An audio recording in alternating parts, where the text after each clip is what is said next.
ନାଇଁ ମୁଁ ଶୁଣିଲି ଯେତେବେଳେ 8-10 ଏକର ଚାଷ ଜମି ନିଆଁ ଜଳି ଯାଇଛି ଆଉ ଏଠିକାର ଯୋଉ ଭାଇଟି ଟ୍ରାକ୍ଟର ଚଲାଉଥିଲେ ସେ ଟ୍ରାକ୍ଟର ମାଧ୍ୟମରେ ପ୍ରୋଟେକ୍ଟ ମାନେ ତାକୁ ଅଳ୍ପ କଣ୍ଟ୍ରୋଲରେ ରଖିଛନ୍ତି, ନହେଲେ ଆହୁରି ବି ନଷ୍ଟ ହେଇଯାଇଥାନ୍ତା ଚାଷ ଧାନ ଜମି। ଯାହାକି ଏଠି ଗରିବ ଭାଇଟି ଯେ କି ଚାଷୀ ଭାଇ ମାନେ ଏଇ ଚାଷ ଜମିରୁ ଚଳୁଥିଲେ, ଏକର ଏକର 8 ଏକର 10 ଏକର ସେ ଭାଇଟି ବୋଧେ ତାଙ୍କର 4-5 ଏକର ଚାଷ ଜମି ନଷ୍ଟ ହେଇଯାଇଛି, ଯାହାକି ତାଙ୍କ ପରିବାର ଏଠୁ ଚଳୁଥିଲେ ଆଉ ତାଙ୍କ ଜୀବିକା ମଧ୍ୟ ଥିଲା ଚାଷ ଉପରେ। ତାଙ୍କ କ୍ଷତିପୂରଣ ପାଇବା ପାଇଁ ଆମର ଦାବି, ପ୍ରଶାସନ ଏହା ଉପରେ ଦୃଢ ସର୍ତ୍ତ ନେଇକିନି they should take action. Who is the culprit, ଯେ କଲପ୍ରିଟ ତାକୁ ତା ଉପରେ ଆକ୍ସନ ନେଇକି ନିହାତି ଆଙ୍କୁ ଜଷ୍ଟିସ ଦେବା କଥା ଚାଷୀ ଭାଇ ମାନଙ୍କୁ। ଆପଣ ଜାଣିଥିବେ ଗୋଟେ ପଟେ ଚାଷୀ ସମସ୍ୟାରୁ ଚାଷ ଯୋଉମାନେ କରୁଛନ୍ତି ସେମାନେ ଆତ୍ମହତ୍ୟା କରୁଛନ୍ତି, ସମସ୍ୟା ଯୋଉ ରହୁଛି ଆପଣ ଲାଗୁଛି ସରକାର ଯୋଉ ଚାଷୀଙ୍କର ସାଧାରଣ ଲୋକ ଚାଷୀ ମାନଙ୍କର ଆଉ ସରକାର ପ୍ରଶାସନ ଉପରେ ଆଉ ନାହିଁ ତାଙ୍କର ଫେଥ୍। କାହିଁକି ଏଠିର ବିଜେଡି ଯୋଉ ସରକାର ରହିଛି ସେ ପ୍ରଶାସନ ମାନେ ପ୍ରଶାସନ ତାଙ୍କ କଣ୍ଟ୍ରୋଲରେ। ଆପଣ ଏଇ ଦେଖିବେ ସୁରକ୍ଷା ଯଦି ଚୋରି ହଉଛି ଗଣ୍ଡଗୋଳ ହଉଛି କିଛି ହଉଛି ପୋଲିସ ଡିପାର୍ଟମେଣ୍ଟରେ କେଉଁ ଷ୍ଟାଫ ନାହାନ୍ତି। ଏଥିରେ ଗଭର୍ଣ୍ଣମେଣ୍ଟ କଣ କରୁଛି ନା ଷ୍ଟାଫ ଆପଏଣ୍ଟମେଣ୍ଟ ବନ୍ଦ କରିଦେ, ସ୍କୁଇଜ କରିସାରିଲାଣି ପୋଲିସ ଡିପାର୍ଟମେଣ୍ଟକୁ ଆଉ ଆଡମିନିଷ୍ଟ୍ରେଟିଭକୁ ସ୍କୁଇଜ କରି ଏଠି ବିଜେଡି ଗୋଟେ ଗଭର୍ଣ୍ଣମେଣ୍ଟ ଚଲେଇଛି, ଗୋଟେ ଫ୍ୟାକ୍ଟ୍ରି କମ୍ପାନୀ ଭଳିଆ ଚାଲିଛି ଏଠି ମାନେ ରାଜ୍ୟରେ, ଯାହାକି ଏଠିକାର ସାଧାରଣ ଲୋକଙ୍କର ଫେଥ ବି ନାହିଁ, ସାଧାରଣ ଲୋକଙ୍କ ଜଷ୍ଟିସ ବି ପାଉନାହାନ୍ତି, ଯାହାକି ଏଠିକାର ଯୋଉ ବିଜେଡି କର୍ମୀ ମାନେ ରହୁଛନ୍ତି ତାଙ୍କ ମନ ଇଚ୍ଛା କରୁଛନ୍ତି ଆଉ ତାଙ୍କ ଡର ଭୟ ନାହିଁ, ପ୍ରଶାସନ ତାଙ୍କର ପୋଲିସ ବି କିଛି କରିପାରିବନି, ପୋଲିସ ତାଙ୍କ ଅଣ୍ଡରରେ। ଏଇଭଳିଆ ଯୋଉ ଚିନ୍ତା ଏଇ ବାତାବରଣ ଯୋଉ ଚାଲିଲାଣି ଆଗାମୀ ଦିନରେ ମତେ ଏଥିରେ ଇରାକ ଇରାନ ଆଉ ପାକିସ୍ତାନ ଭଳିଆ ହବ। ଆପଣ ନାଁ କହିବେ? ମୋ ନାଁ ଶୋଭାଗିନୀ ମଲ୍ଲିକ, ଗାଁ ଆଜ୍ଞା ପରମାନନ୍ଦପୁର। ବିଲରେ ଆଜ୍ଞା ଆମେ ତ ଘରେ ଥିଲୁ, ଆସିଲା ବେଳକୁ ଗାଁ ନିଆଁ ଜଳୁଛୁ, ଦୌଡା ଦୌଡିକି ଆସିଲୁ ଆଜ୍ଞା। ଆସିଲା ପରେ ଦେଖିଲା ବେଳକୁ ବିଲ ଜଳୁଛୁ, ଆଉ କଣ କରିବୁ, ଯୋଉ ଦୌଡା ଦୌଡି ଯେତିକି ନିଭେଇଲୁ ଆମେ ଶୋଇଚାରି ନିଭେଇ ଦେଇଛୁ ଆଜ୍ଞା। ନିଭେଇଲା ପରେ ତ ଆପଣଙ୍କ ସାମ୍ନାରେ ଦେଖୁଛନ୍ତି ସବୁ ଜଳି ଯାଇଛି, ଆମ ପିଲା ଛୁଆ ସାର୍ କଣ ଖାଇବେ? ଆପଣଙ୍କର ଏଇଟା 12 ଗୁଣ୍ଠୁ ଆଜ୍ଞା, ଆମର ଭାଗ ବିଲ ସାର୍ 12 ଗୁଣ୍ଠୁ। ସାର୍ ନିଆଁ ଲଗେଇବା ଲୋକ ତ ଦେଖିନୁ ତ ସାର୍, ସେ ତ ଧାନ ଜାଳୁଥିଲେ, କୁଟା ଜାଳୁଥିଲେ ସାର୍ ନିଆଁ ଲାଗିଗଲା। ଆଜ୍ଞା ଆମେ ସରକାରକୁ କହୁଛୁ ଆମକୁ ଆମ ପିଲା ଛୁଆ କଣ ଖାଇବେ, ଆମକୁ କିଛି ଅନୁଦାନ ଦେଲେ କି ସାହାଯ୍ୟ କଲେ ଆମେ ଚିର ଉପକୃତ ହବୁ ସାର୍।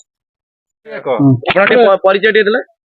ବସନ୍ତ ମଲ୍ଲିକ, ଗାଁ ନା ପରମାନନ୍ଦପୁର। କଣ ହେଇଛି ଯୋଉ ଧାନ ବିଲେ ନିଆଁ ଲାଗିଛି, କେମିତି କଣ ହେଲା କଣ? ଇଏ ସୁଦୂର ଆଚାର୍ଯ୍ୟ ରାଜା ଦାସ ବୋଲିକି ଯୁବକ ତାଙ୍କ ବିଲରେ କୁଟା ଦିହରେ ନିଆଁ ଲଗେଇଥିଲେ, ଆସିକି ଧାନ ବିଲରେ ନିଆଁ ଲାଗିଲା। କେତେ ପାଖାପାଖି ବିଲେ? 5 ଏକର ଖଣ୍ଡେ ଜମି ନଷ୍ଟ ହେଇଛି। କେମିତି କଣ ଲିଭେଇଲେ? ଲିଭେଇଲେ ଆମର କାଲୁବାବୁ ବୋଲି ଗୋଟେ ଟ୍ରାକ୍ଟର ଡ୍ରାଇଭର, ସିଏ ରାଉଣ୍ଡ କରିକି ନିଭେଇଲେ। ଲୋକ ବି ଆସିଥିଲେ, ନିହାତି 500 ଖଣ୍ଡେ ଲୋକ ଆସିଥିଲେ ଲିଭେଇବାକୁ।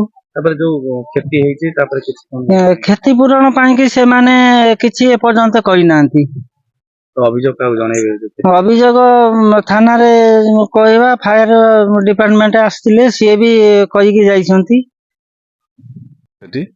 ଟ୍ରାକ୍ଟର ଡ୍ରାଇଭର ପ୍ଲସ୍ କଣ କହିବେ? ଆଜି ଏକର ଏକର ଜମି ନିଆଁ ଲାଗିଗଲା, ଧାନ ପୁରା ନଷ୍ଟ ହେଇଛି, ଆପଣ କେମିତି କଣ ଆସିଲେ? କେମିତି ଯାହା କହିବା କଥା ଗ୍ରାମବାସୀ ରକ୍ଷା କଲେ, କେମିତି କଣ? ଆମେ ତ ସେପଟେ କାମ କରୁଥିଲୁ, ଦେଖିଲୁ ଖାଇବା ପାଇଁ ବସିଲା ବେଳେ ଦେଖିଲୁ ନିଆଁ ଲାଗି ଜୋର ନିଆଁ ଲାଗିଥିଲା, ସେଥିପାଇଁ ଗାଡି ନେଇକି ଆସିଲୁ, ଚାରିପଟ ଧାନର ସବୁ ସେଭ୍ କରିବା ପାଇଁ ବୁଲେଇକିରି କାଦୁଅ ଫାଦୁଅ ବାହାର କରିକି ବଞ୍ଚେଇଲୁ ଆଉ ନିଆଁଟା ଲିଭେଇଲୁ। ପାଖାପାଖି 8-10 ଏକର ପାଖାପାଖି ହବ। ଆପଣଙ୍କୁ ଲାଗୁଛି ଯୋଉ ବର୍ଷକର ଯାହା ସମ୍ପତ୍ତି ଥିଲା ଚାଷୀଙ୍କର ଉଜୁଡି ଗଲା, ଲାଗୁଛି ଆପଣ 100% ଉଜୁଡି ଗଲା। ଚାଷୀ ତ ଏଇଥିପାଇଁ ବି ଆତ୍ମହତ୍ୟା ବି କରିପାରେ। କ୍ଷତିପୂରଣ ମାଲିକ ସେଇଟା କଣ କମ୍ପ୍ରମାଇଜ କରିବେ, ନହେଲେ ନାହିଁ ଚାଷୀ ତାଙ୍କ ବାଟ ଦେଖିବେ। ପ୍ରଫୁଲ୍ଲ ଭୋଇ, ମହାରାଜପୁର। କଣ ହେଇଛି? ଧାନ ନିଆଁ ଲାଗିଲା। କେତେ ପାଖାପାଖି? 3-4 ଏକର ଜମି ହବ। କେମିତି କଣ? ସିଏ ଉପରେ ନିଆଁ ଲଗେଇଥିଲେ ତାଙ୍କ ଜମିରେ, ସେ ଚାଲି ଆସିଲା, ସେ ରାଜା ଦାସ ଆଉ ସେ ଯୋଉ ଆଉ ଜଣେ କଣ ସେ ସୁଧୀର ଆଚାର୍ଯ୍ୟ, ଆଉ ସେ 2 ଜଣ ଯାକ ତାଙ୍କ ବିଲରେ ନିଆଁ ଲଗେଇଥିଲେ। ନିଆଁକୁ ଆଉ ସେ ଆୟତ୍ତ କରିପାରିଲେନି, ଧାନ ବିଲ ନାଗିଲା ନିଆଁ। ହଁ ସାର୍ ମୁଁ ଭାଗ କରିଥିଲି ଏତିକି ଜମି, ଆଉ ଏବେ ବି 10,000 ଟଙ୍କା ଆଣିଥିଲେ ଧାନ କାଟିବା ପାଇଁ, ଧାନ କଟାକଟି ଅଧା ହେଇଛି, ସେ ବି ଚାଲିଗଲା, ଆଉ ଏତିକି ବି ଯେ ଅଧା ଚାଲି ଯାଇଛି, ଆଉ ସବୁ ତଥାପି 3 ଏକର ଉପରେ ହବ, 4 ଏକର ପାଖାପାଖି ଆଉ। ଅଭିଯୋଗ କାହାକୁ କରିବେ କ୍ଷତି କିଏ ଦେବେ କଣ କରିବେ ଆପଣ କଣ କରିବୁ ସେ ତ କହୁଛନ୍ତି ଦେବେ ବୋଲି ଦେବେ କି ନ ଦେବେ ଆମେ କେମିତି କଣ କରିବୁ।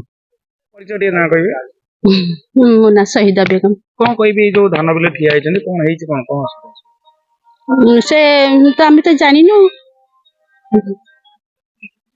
ତ ଜାଣିନୁ ସେ ନିଆଁ ଲାଗିଗଲା ବୋଲି ସେମାନେ କହିଲେ ଆଉ ଆମେ ଶୁଣିକି ଦୌଡ଼ି ଆସିଲା ବେଳକୁ ସବୁ ପଡିଗଲାଣି ଆଉ। କେତେ ପାଖାପାଖି ଆପଣଙ୍କ ବିଲ ଅଛି? ବିଲ ଏଟା 3 ଏକର ଖଣ୍ଡେ ହବ। 3 ଏକର ହବ ବୋଧେ।